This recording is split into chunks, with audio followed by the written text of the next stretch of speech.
Welcome to the Why on Earth Community Podcast. I'm your host, Aaron William Perry, and today we're visiting with Matthew Derr, the Executive Director of Chelsea Green Foundation and the editor and acquirer at Chelsea Green Publishing. Matthew, how you doing today? I'm doing really well, Aaron, and thanks for having me. I'm really looking forward to this conversation.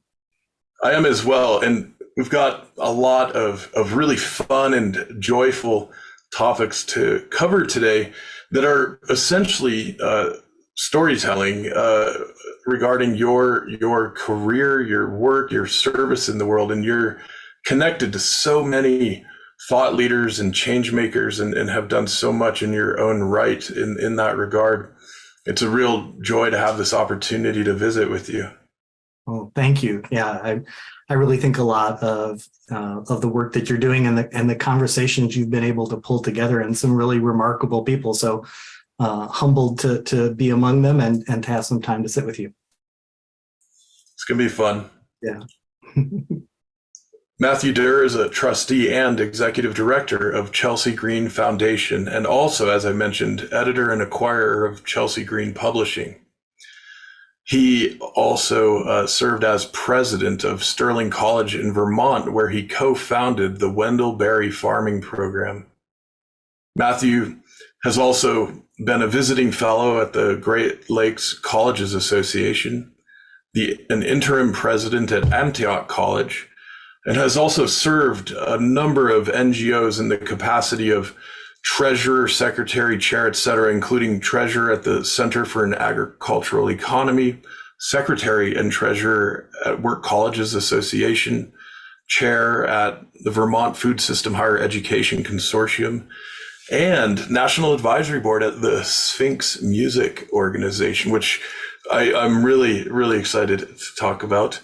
And so, Matthew, maybe just to dive in here and kick things off for us, tell us, what is Chelsea Green? What's happening at this organization that's so special, and why are you drawn to be a part of the leadership at Chelsea Green? Yeah. It's a little daunting to hear your whole professional life listed in that way. I started to feel a little tired listening to it because there's a lot of work and many relationships and that all of that entails. And, I've had the chance to work with really terrific colleagues all along my professional life. And the transition to Chelsea Green was another part of that story. I had the chance while I was president at Sterling to be able to interact with a lot of the authors who were writing and publishing books with Chelsea Green. They're amazing practitioner writers, people grounded in hands-on learning, which is very much the mode of education at Sterling College. And so in that context, I was exposed to some really sort of leading edge thinking among these writers. And so when the opportunity came and it was time for me to become president emeritus, and I had a chance to begin some consulting work with my friend and colleague, Margot Baldwin, who co-founded Chelsea Green Publishing, I leapt at the opportunity because of the richness of the conversations that I'd experienced and my own experience with Chelsea Green's, the books they've published over the years, and the way in which my life was informed by the authors that I'd read. I think there's an obvious connection between the world of publishing and higher education. But what I think helps colleges like Antioch and Sterling stand apart is their focus on mission. And Chelsea Green, and its long-standing conviction about the politics and practice of sustainable living or ecological living now, reminded me a lot of the ethos and culture of a mission-driven institution, though a for-profit company. And so to be able to actually look at how that kind of vision and mission could be applied in a different kind of context, a different sector of the economy, but with great thinkers and ideas was really compelling for me. Yeah, it's absolutely tremendous. And of course, we're very happy to share that the Y on Earth community is in partnership with Chelsea Green Publishing around the podcast. We're doing a number of episodes with Chelsea Green authors and so happy to share their expertise and wisdom. And just recently recorded with Maria Rodale, her very intriguing book. Yeah. It's Love Nature Magic. Yeah. Love Nature Magic. Yeah, I have the three words locked. I just haven't locked the sequence in my memory yet. Yeah. Love Nature Magic. And that's such an extraordinary, reading that book is a really extraordinary experience. The connection between the two organizations is so clear. I mean, I think you have stewardship, well-being, prosperity are all parts of your mission. And, for the foundation, which we haven't yet really talked about, the Chelsea Green Foundation, which is sort of new in this world, it's, all about ecological and societal well-being. So the work you're doing and the work Chelsea Green Foundation, the work Chelsea Green, the company is doing, it's not a big surprise that they've come together and that you're talking to a lot of authors. Yeah, absolutely. And no doubt. And it's such a joy getting to read the books and chat with the authors in that way. Well, mentioning the foundation, let's hear about it. Why did Chelsea Green create a foundation, and what are you guys doing through the foundation? Yeah, the company is nearing 40 years of existence, sort of marking that moment in its history. And just to be clear, I work with a team of editors and with Margot, people who are acquiring and working with writers around the world. We have an office in London, office in the United States, and it was a maturing, independent, mission-driven publishing house that reached a certain point in its development where I think creating a corporate-related but independent foundation made sense as a way to concentrate its philanthropic commitment. And Chelsea Green's always been, I think, a generous corporation. It's an ESOP, so it doesn't have the tax advantages that a lot of companies have around philanthropy. So it's really from the heart. It's really from the mission. And the vision for the foundation was to really take what that corporation ethos, the culture of Chelsea Green, was all about, and apply it in the world of philanthropy. So much of what we're doing in the foundation, its work sort of falls into three different categories. You can see the history and the legacy that it's supporting in its connection to the history of the company. So the initial gift from the company got us underway. And we devised a sort of a three-part approach to our work. And we decided that, much like Chelsea Green, the company, which is very much a hands-on organization and business, that we would be an operational foundation, a private operating foundation, rather than just a foundation that awarded grants. And the difference is, in IRS code, that operating foundations actually create programming. And so part of what we do is to work with people who might have unconventional voices, are at a point in their writing or thinking where they need a little bit more support in doing their work or their organization within that context. And the foundation will award them grants. And then we work with those granting partners to create programming, gatherings, events, content that we promote. And we're really just at the beginning. So if people begin to look at what we're doing, we hosted a series of interviews with Vandana Shiva not too long ago. And so we create content, video content, not as rich as what you're doing or as mature as what you're doing, but very much in the same vein of trying to capture the ideas of people who are really thinking critically about this particular moment, not only in our social history, but in our history and connection with the natural world. And then finally, we're trying to advocate for good ideas. And that's something that Chelsea Green, the publishing company, has always done. I know that you had Ben Raskin on here recently. So These aren't that's a book about wood chips. Those are really good ideas and really important ideas.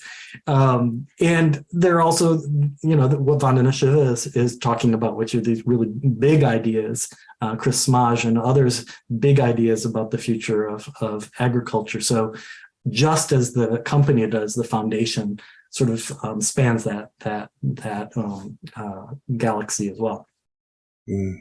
That's so wonderful. And I'm wondering, for individuals or organizations out there who think they might want to engage with the foundation, what's the best way for them to go about, ascertaining whether there might be a fit or learn more about what you guys are focused on? So, I personally respond to queries about ideas and funding things that may align with our mission. I think that part of what someone needs to do is to begin to become really familiar with the foundation through its website, and I sort through all of those emails. The actual formal process, and this won't surprise anyone listening, is that we have a nominating board, and the nominating board is anonymous. Many Chelsea Green authors and people who are not affiliated or haven't historically been affiliated with Chelsea Green, who are out in the world and in the spaces where we think interesting ideas will originate from, are the formal way that a proposal for funding would come forward. But I think what's really interesting about being a private operating foundation is there isn't just one way that we're partnering with folks who share in our vision and in our work. So granting is one part of it, creating gatherings is another part of it, and then advocating for good ideas is that third part.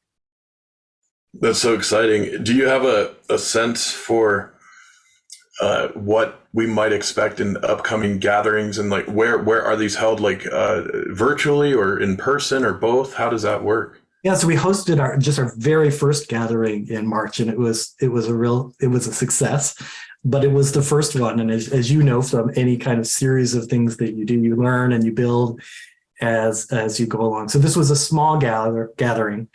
We had 12 people at the Canelo Project, which is in Elgin, Arizona, just outside Patagonia, outside of Tucson. And Bill and Athena Steen, who founded the Canelo Project, were some of the first authors, talking about the legacy in this 40-year history. So, their Straw Bale House book was one of the really first big bestsellers at Chelsea Green. And so they've been important to the company, and they hosted the very first gathering. And that conversation was devoted to thinking about tools for conviviality. And we, at the foundation, we've developed a pretty deep interest in the writing of Ivan Illich. And so we brought people together who had an interest in Illich and who had an interest in exploring particularly at this technologically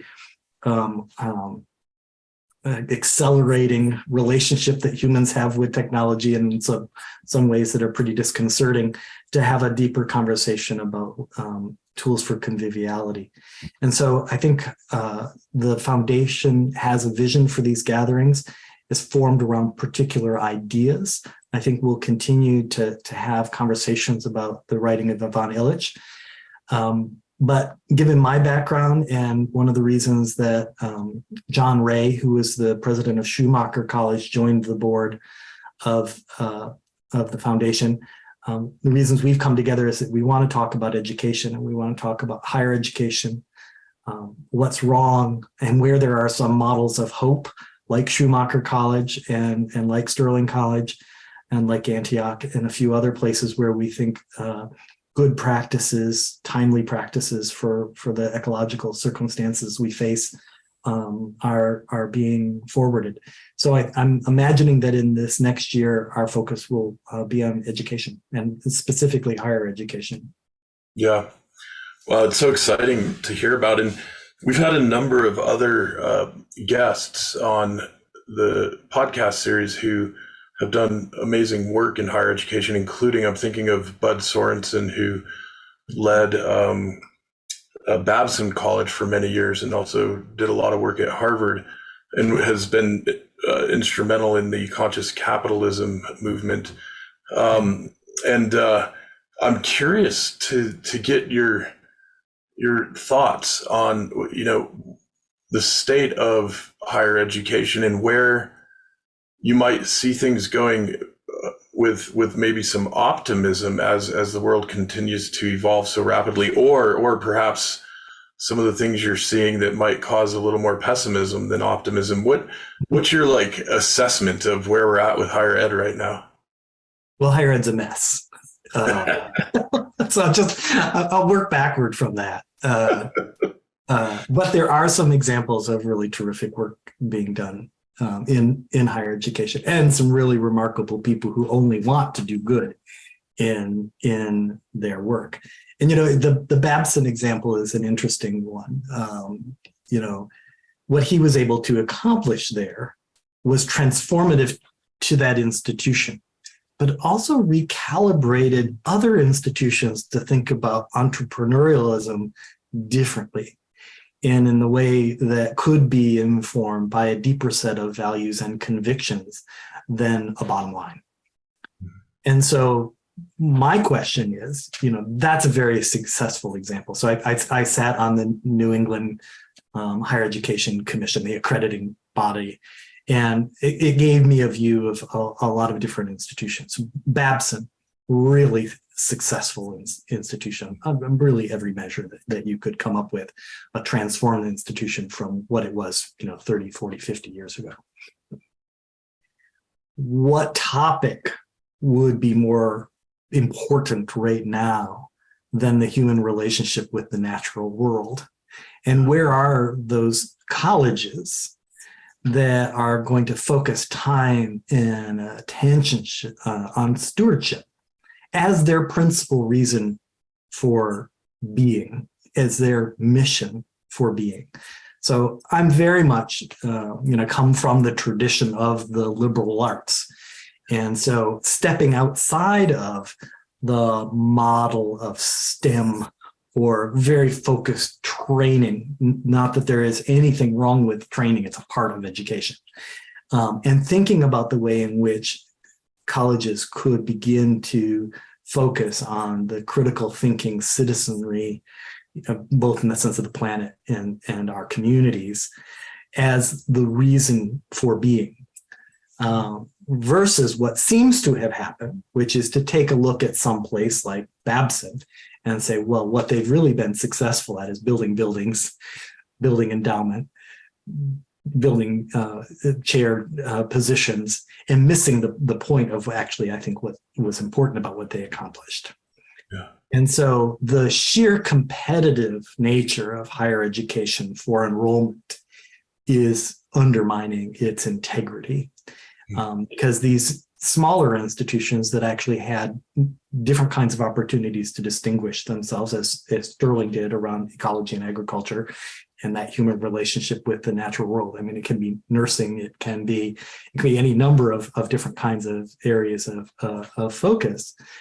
But what has ultimately happened is that the smaller colleges that could have had that kind of mission-driven vision became mini universities, trying to do everything to expand the net and capture as many enrolled students as they possibly could.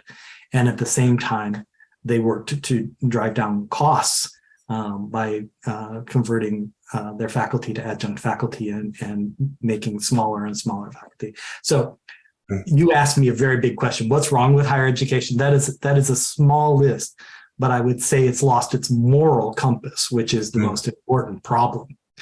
And it's now a race to cutting in order to become more effective, rather than applying a vision of what's good and what can be done with the resources at hand.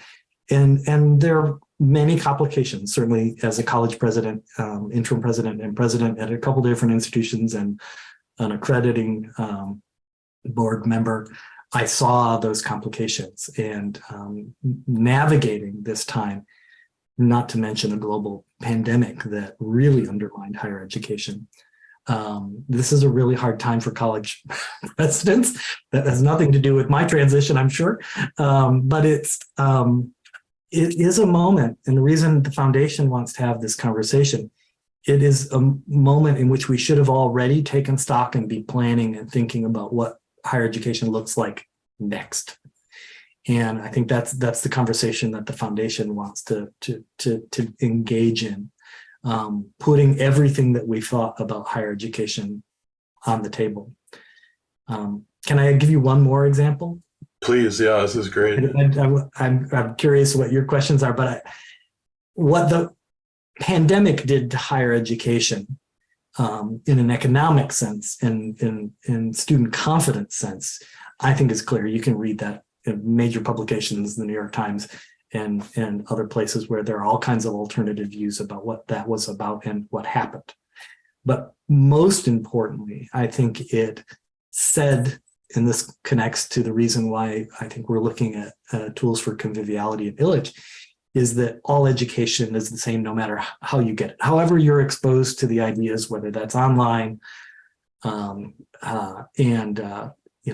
pandemic with online courses, even for the most hands-on of colleges, was a gutting experience. It was tremendously difficult for faculty to make that transition.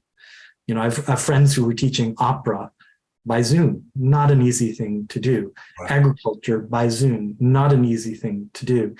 And what it's done is it's sort of exposed, and I think some good can come from this, it's exposed the critical nature of hands-on education as what I think students really aspire to find, as opposed to what we were able to cobble together, many institutions, during that COVID experience. So it's really shaken higher education to its core, and especially small colleges. Yeah.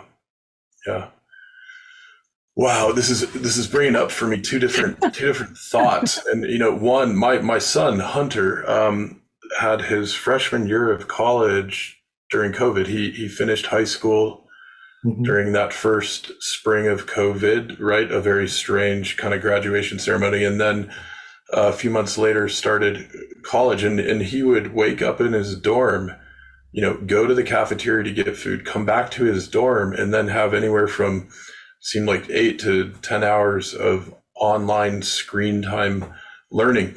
And not surprisingly, he got pretty depressed. Thankfully, he was located close by to me here, and I could easily go grab him, and we'd go up in the woods or head into town or whatever to mix it up a little bit. But even for a resilient and resourceful young man like him, it was a very challenging time. And I know one that he probably won't soon forget. Yeah. And go ahead. No, I'm glad you brought up that social piece, because I was really focusing on the classroom experience was transformed in ways that I think were not progressive, not forward. Yeah. And the other piece of it, of course, is any of us. I'm in my mid 50s now, and that reflect back. What do I remember from my undergraduate experience?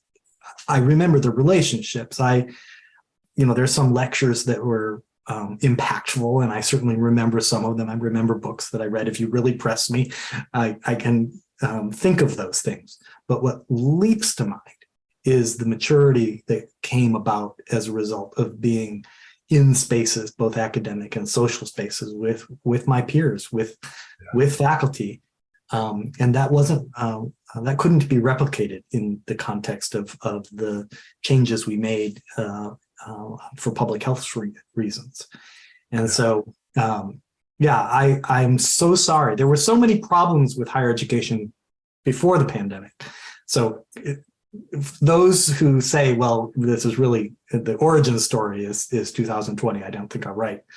But your son and a whole cohort of students really missed out on an experience that I certainly cherished myself, and I know you and others do, from state universities to small colleges. What I think is really important too to remember is that the vast majority, many more students are still impacted by it. It hasn't gone back to what it was. And I think those, in the tension of fitting pieces back together and higher education being in flux, there is some opportunity to talk about what should come next. Very interesting. Yeah, the other thought that was triggering for me as you were describing this is a little essay I came across, I think back in graduate school, by William Irwin Thompson when he was at MIT, Massachusetts Institute of Technology, back in the 1970s. And he was already foreseeing the advent of global communication connectivity through the internet, and described this in the title of his essay, Meta Industrial Village. He foresaw an opportunity for us to relocalize our connections with soil and food and water and land stewardship and community, while essentially each engaging as a unique node in this globally connected, quote unquote village, if you will, for learning and for idea sharing and for devolved or evolved democratic governance and so on. And, I'm curious if you could wave your magic wand and, take the best that the technology has to offer right now, or what it might be offering in the near future, and blend that with some of the other needs and opportunities you're seeing as an educator. Like, what would you love to see play out over the next 5, 10, 15, 20 years in education? Yeah. It comes back to this idea of what is a convivial tool, right?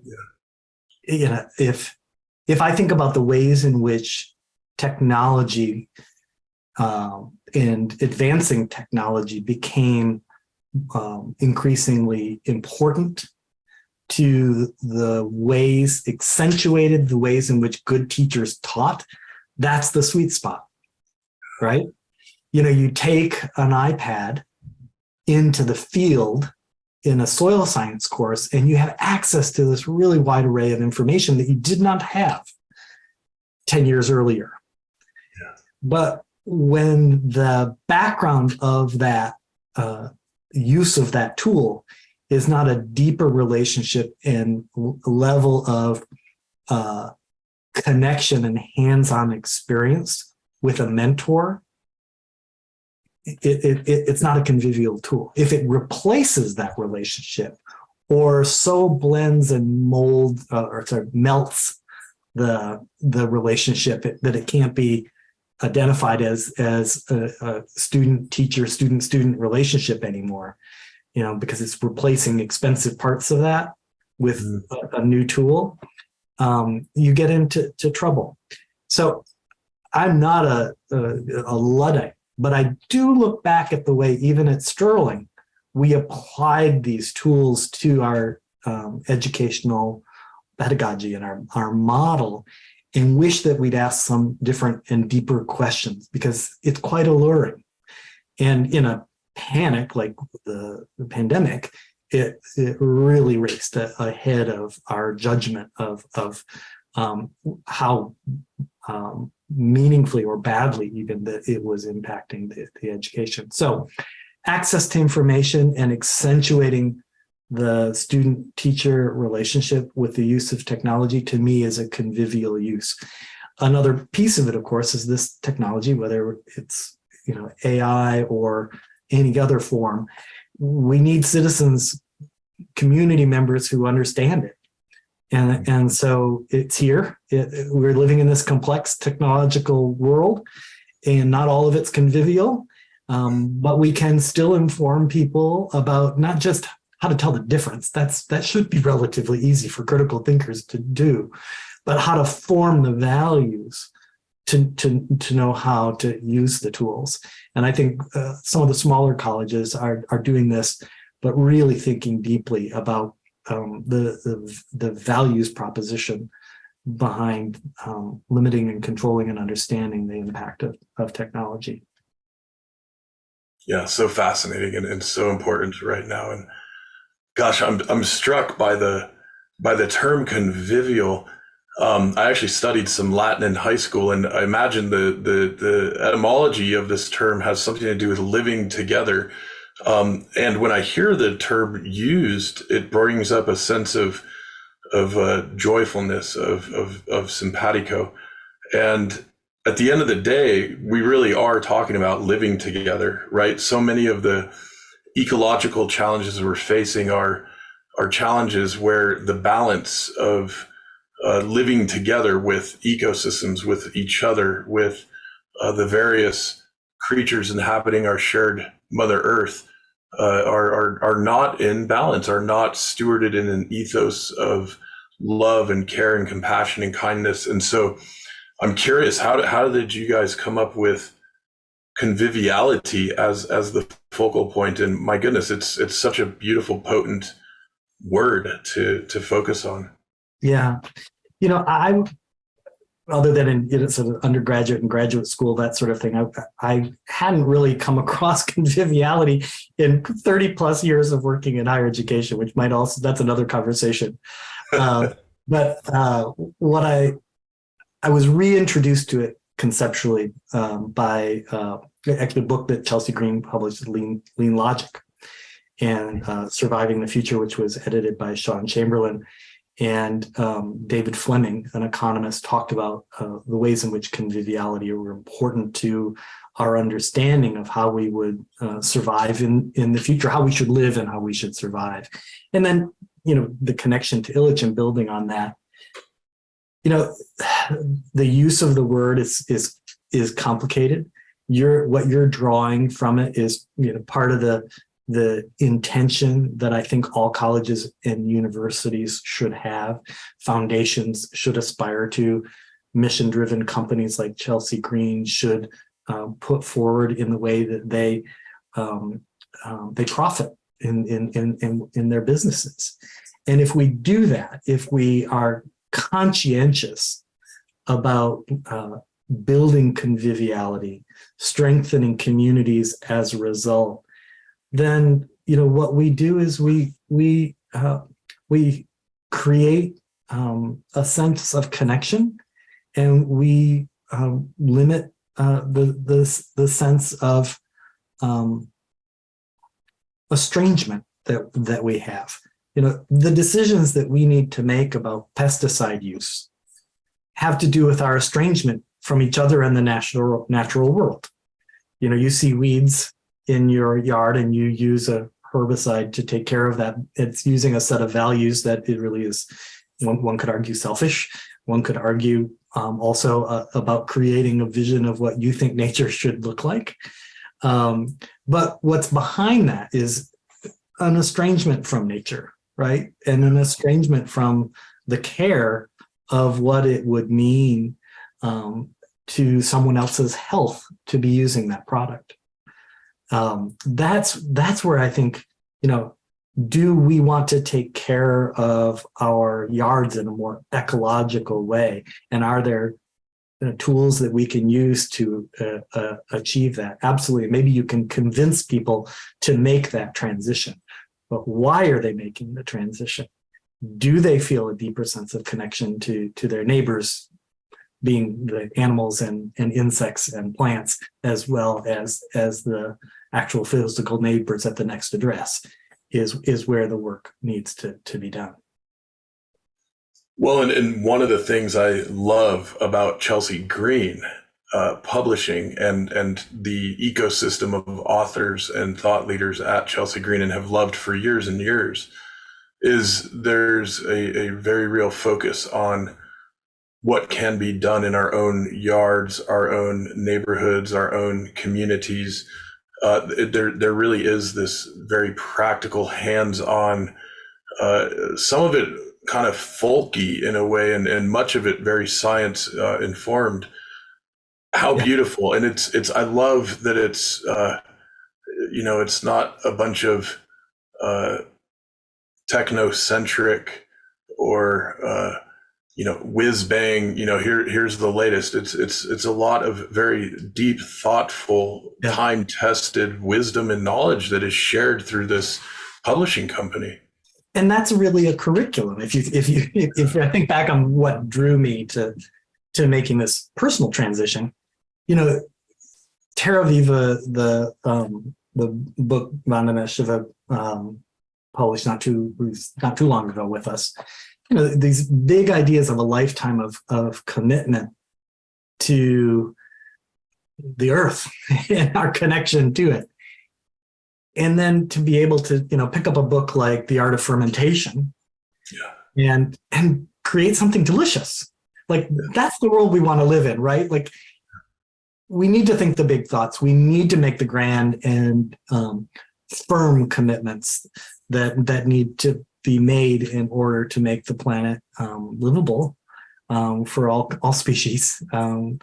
And we also need to, as a species, as humans, as primates, to find a way to live in a world that is full of joy. It's sort of the conversation you and I've had before.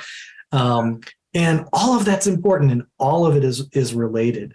And colleges should think of their curricula in that way: lifelong experience and development of people who are going to be in our communities. And, you know, thankfully there's a publisher like Chelsea Green and other publishers who are taking that from that politics to the practice of the things that make our lives better and more meaningful. I love it. I'm just writing. I mean, the cookbooks, I think I'm just soon I'm going to have the opportunity to edit a cookbook, and I need a little bit of a break from some of the deeper thinking to some really cool recipes. And I think, you know, I would imagine your bookshelf looks like you've got a lot of books there. I don't know if you have any cookbooks behind you, but we all need that. I do, actually. That mix. Yeah. Right here is one. Yeah, there you go. Yeah. Yeah, thank goodness for the good cookbooks out there in the kitchen time that we get. Yeah. Meditating with friends. Part of why I've loved, you know, and my professional life has been in the arts, and it's been in the sort of agriculturally focused educational model, is, you know, it really is all about joy and the human experience, and moving yourself through life based on you know, your values and values that are informed by others. But it's also hands-on, and I think all of us, you know, you were saying how we need to think about our own personal way of impacting these bigger challenges that we face.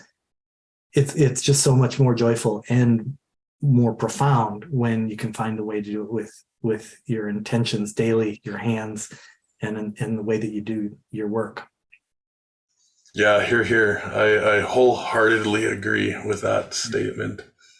I loved when I, you know, was at Sterling and I would see students working with the draft horses. Those studio classes, you know, it's a very inefficient way. You one faculty member and a student on a wagon, not cost effective in the way that colleges and universities think about education. And I remember encountering that learning model and thinking, this is private lessons, you know, cello, right? It's one-on-one. It's a faculty member expressing their passion, their vision for how this work should be done, and a student screwing up, you know, eliminating, you know, a row of carrots that were not ready to be harvested by virtue of going off a little ways. And then, you know, a musician giving a recital where, you know, it can't be perfect yet. It takes time. It takes practice, and it takes a relationship to faculty that I think is unfortunately under threat in a lot of ways. Yeah, you know, you're hitting on something here for me with this notion of practice, this experience of practice and cultivating practice. And my sense is that we've transitioned into a world now where we've developed some false expectations around immediacy of results.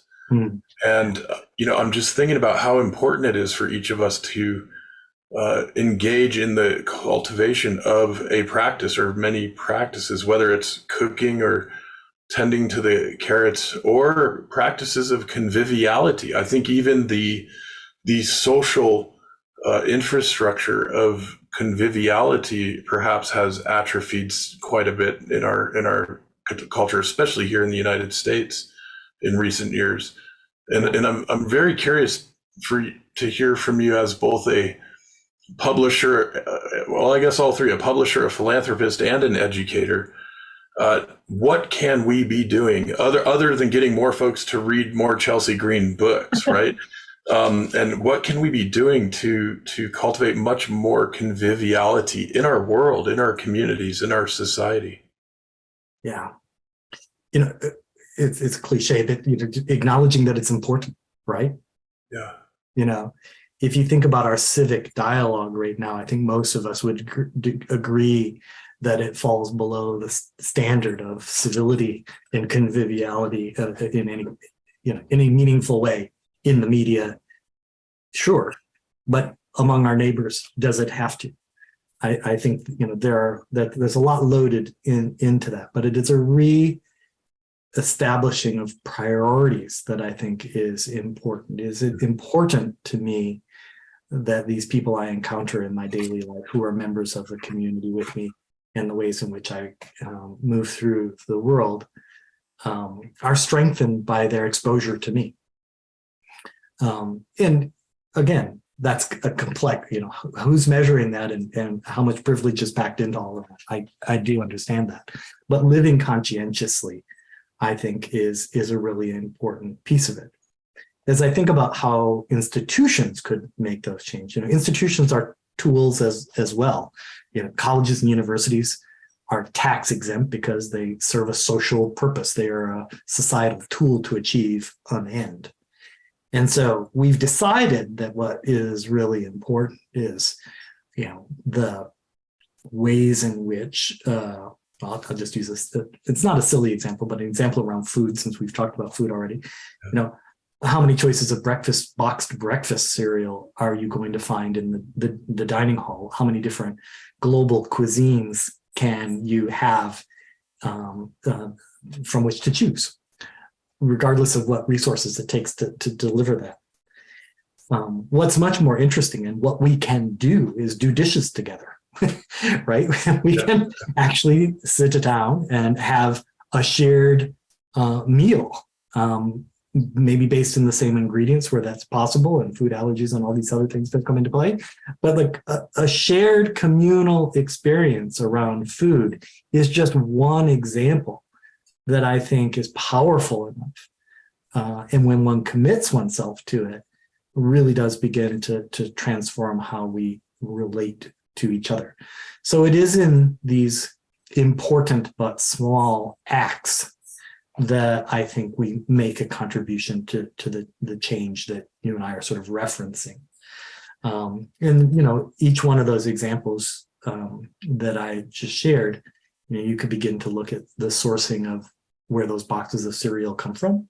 And then you could begin to look at the sources of the meal that you might prepare that is a little bit more ecologically sensitive and that you share together. And so there are many layers to those acts of values of application and decision-making about how you guide yourself through your life and through your day. Yeah. And that's the you in the context of publishing and the context of higher education, that is really that daily act, I think, is really important. Oh, so beautiful. Yeah. I have to acknowledge that the dinging of the message is not a convivial tool. Right? Like, things overwhelm us every day. Yeah. And the last thing I would want to do is give anyone the impression that by publishing books or providing a certain kind of education, that it's easy, right? If I think about the kinds of ways I was living in my 30s, how I'm living now, and how I anticipate I will live in the future, they're pretty radically different. I've come to the conclusion that I want to live here in Michigan because that's where my family is. That is not a decision I would have made at 22. But the things that I've done between then and now have prepared me to play my part here in my home community. So beautiful. Let me remind our audience that. Sorry, go ahead, Matthew. No, I hope that it has. We'll find out. I just got here. Yeah. I'll remind our audience this is the Why on Earth Community Podcast. I'm your host, Aaron William Perry, and today we're visiting with Matthew Derr, the Executive Director of the Chelsea Green Foundation and editor and acquirer of Chelsea Green Publishing. And Matthew, I want to make sure to mention a few of the links you've provided.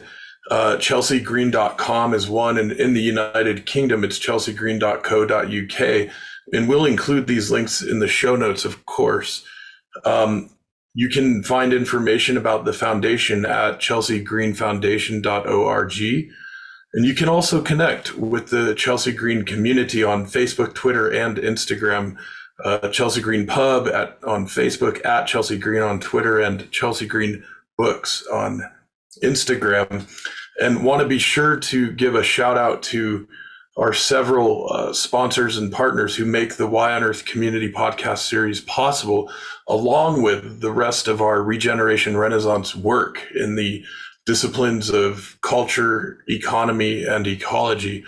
And this includes, of course, Chelsea Green Publishing. And we've got a wonderful offering for our audience, a 35% discount on the books, the audiobooks that Chelsea Green provides. You can go to our partners and sponsors page at whyonearth.org to connect in and see the deal and link through and so forth. You'll see other special deals and discounts from other partners there as well, including Purium Organic Superfoods, Waylay Waters Soaking Salts, Earth Heroes Sustainable Products, Soilworks Biodynamic Garden Preparation, Earth Coast Productions, and of course, a special shout out to our many ambassadors and our growing global network of ambassadors who are doing work, community leading work, thought leading work, organization leading work all around the world.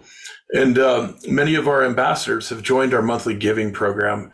And if you haven't yet joined and you'd like to, you can sign up at any level that works well for you on our donate support button at whyonearth.org.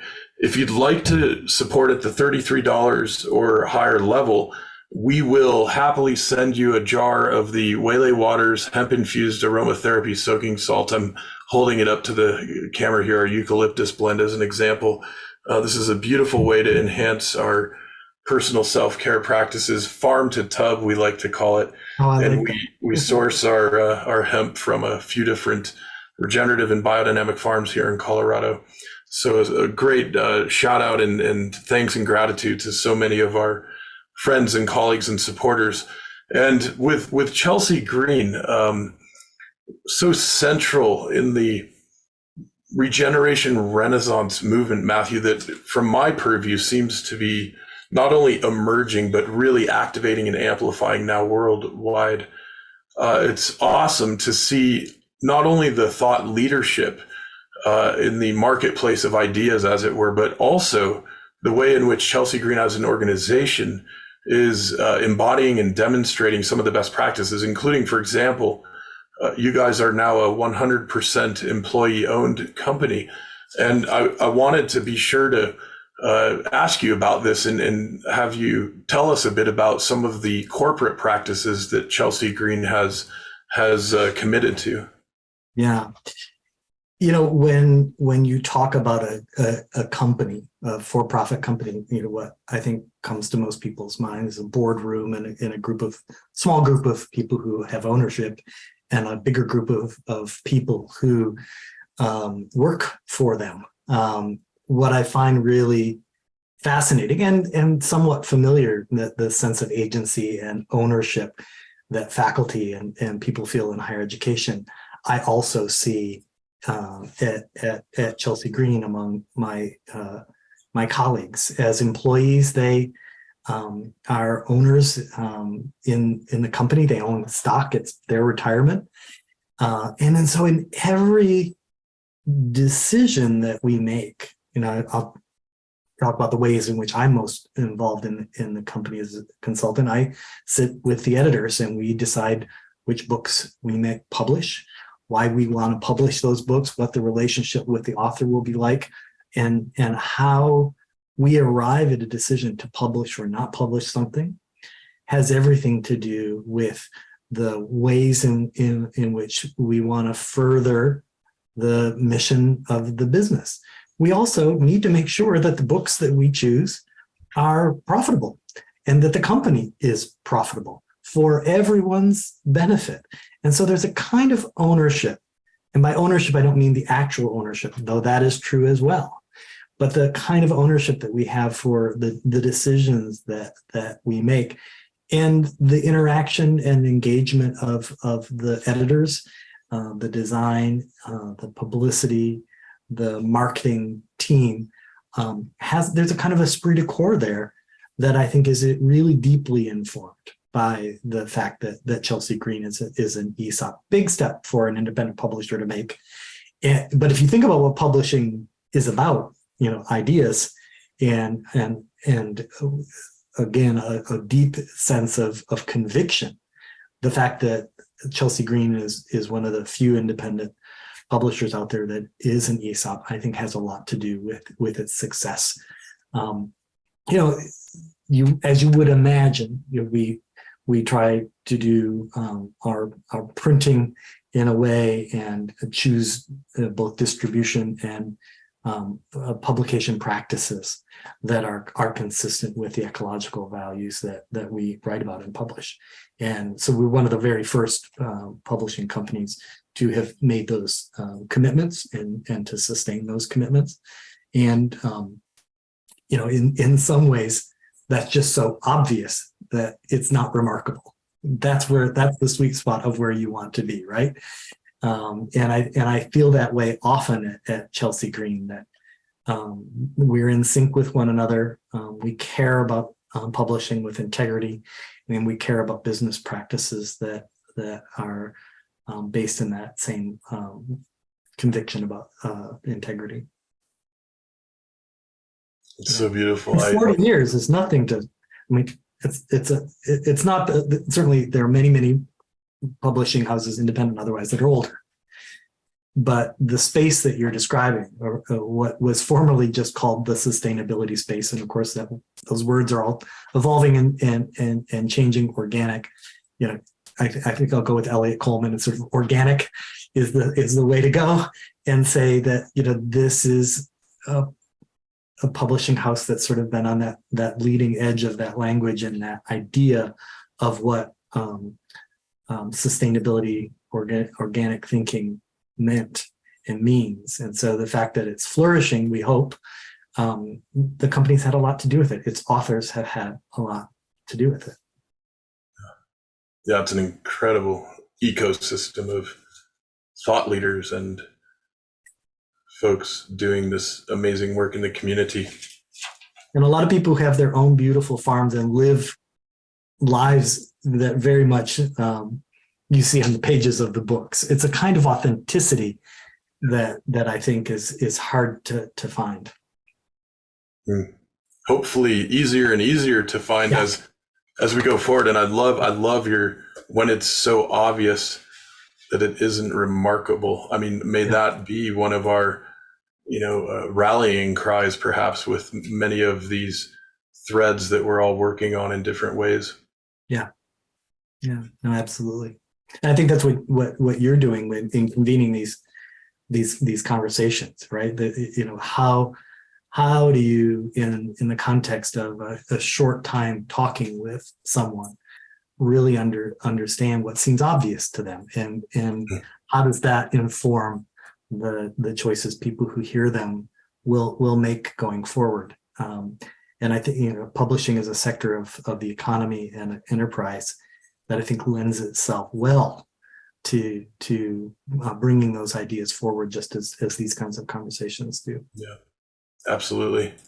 Yeah, absolutely. It's and one of the things, just because you mentioned it, Matthew, that I love about podcasting, that we kind of like stumbled into it. We were out visiting our friends at Sustainable Settings, one of the biodynamic farms here in Colorado, and Artem was with me, Nikolkov, the CEO of Earth Coast Productions, and we thought, hey, let's bring the video cameras and we'll interview Brooke Levan, right? And we did this little sit down interview under the apple tree with the birds chirping, and realize afterward, wait a minute, we're actually connected with a lot of people doing a lot of really important work, and we can probably help share their stories and messages and amplify their voices out into the world. Let's do this. And so it just sort of organically, there's that word again, evolved. And I have to say, as a lifelong learner and passionate reader and writer,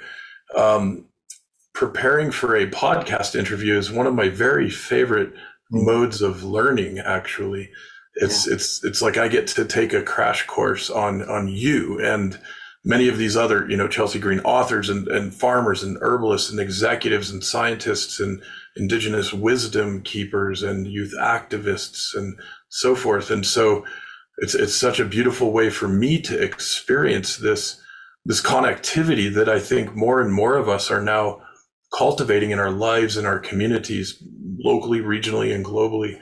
And I end up feeling such a joy and nourishment from this type of connection. And we could just be chit-chatting about anything, but we're instead you're having some fun and maybe telling a joke or two, but we're staying pretty focused on our core purpose and mission and the work we're filling up our years and decades with. And so there's a depth of, I guess, meaning and acknowledgement and visibility there that boy, for me, it's so wonderful to be able to share that with folks. Yeah. What I have encountered just listening to a few of the podcasts that you shared with me is, you move beyond the abstract experience of the podcast, right? Like, it matters how prepared you are for the conversation. That's a kind of application of learning and knowledge that is really hands-on, right? There are plenty of things that I read and I'll never encounter the author, and that's gratifying. But when you're actually confronted with the opportunity, and I use confronted intentionally, with the opportunity to sit with someone and really talk through what they have been doing and what they've been thinking about, that's applied. That's putting your experience with the written word in this instance to good use to inspire a conversation, which is really what I think that kind of conversational storytelling makes for a really rich podcast, really rich interactive kinds of experiences for listeners. There's that conviviality again. There it is. Yeah. Doesn't mean that we can't have conflict, but in the context of ideas, you can have that conflict in ways that I think are gratifying as well as convivial. So I'm like getting this new tagline, like cultivating culture of conviviality, and then maybe side note, and occasional conflict. Conflict, yes, exactly. So we can navigate conflict. Yeah. Just so wonderful. Well, Matthew, I know that we're probably about at the time we can wrap up our podcast, and I'm so happy that you're willing to take a few extra minutes for our quote unquote behind the scenes segment that we share with our ambassador network exclusively. And again, folks, if you'd like to engage with our ambassador network and become an ambassador, please go to whyonearth.org and start your journey there. You'll find the Become an Ambassador page. And for our ambassadors, not only do we have a number of recorded behind the scenes segments with our special podcast guests, we also have videos from a variety of conferences and workshops that are not available another way. And because we also host a monthly online meetup with ambassadors worldwide that gets recorded, those are available in the archive as well. So there's a lot of additional value there for folks who would like to access that. And we're, Matthew, going to transition in just a few minutes to our behind the scenes segment. And before we do that, I want to first of all thank you for being a guest on our Why on Earth Community podcast, and secondly, want to open the floor. If there's anything additional you'd like to share with our audience, calls to action, whatever it might be, words of wisdom, please, the floor is yours. Oh, that's generous, and I really do feel honored to be able to have the conversation. You and I've had a couple of opportunities to catch up with one another. And I was excited to have a chance to sit down with you today. Words of wisdom, I've been around so many people who I thought were wiser or smarter or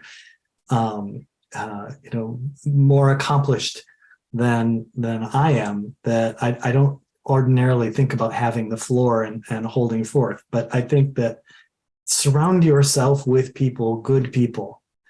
It's so important. Be challenged by them in your daily life. And if there's anything that I took from 30 years in higher education, and again at Chelsea Green, it's how fortunate I am to be surrounded by really interesting people, not all of whom I agree with all the time, but people who are driven by conviction, even when their convictions are different than mine, inspire me. And that's an important part of doing good work. You mentioned earlier the motto of Antioch College, which is be ashamed to die until you've won some victory for humanity. And I chuckled because, of course, it's such a Victorian concept. Be ashamed. But I think if you surround yourself with interesting people and you think about the time that we have on this mortal coil and the desire to do good, to actually do something victorious for humanity or humanity's relationship with the natural world, then one can live a meaningful life and a gratifying life, and not always an easy life, but one that you can be proud of. It's so beautiful. Thank you so much, Matthew. It's a real joy to have this opportunity to visit with you. Yeah, thank you. I appreciate it. Take care. Take care. The Y on Earth Community Stewardship and Sustainability podcast series is hosted by Aaron William Perry, author, thought leader, and executive consultant. The podcast and video recordings are made possible by the generous support of people like you. To sign up as a daily, weekly, or monthly supporter, please visit yonearth.org/support. Support packages start at just $1 per month. The podcast series is also sponsored by several corporate and organization sponsors. You can get discounts on their products and services using the code YONEARTH, all one word with a Y. These sponsors are listed on the yonearth.org/support page. If you found this particular podcast episode especially insightful, informative, or inspiring, please pass it on and share it with a friend whom you think will also enjoy it. Thank you for tuning in. Thank you for your support. And thank you for being a part of the Y on Earth community.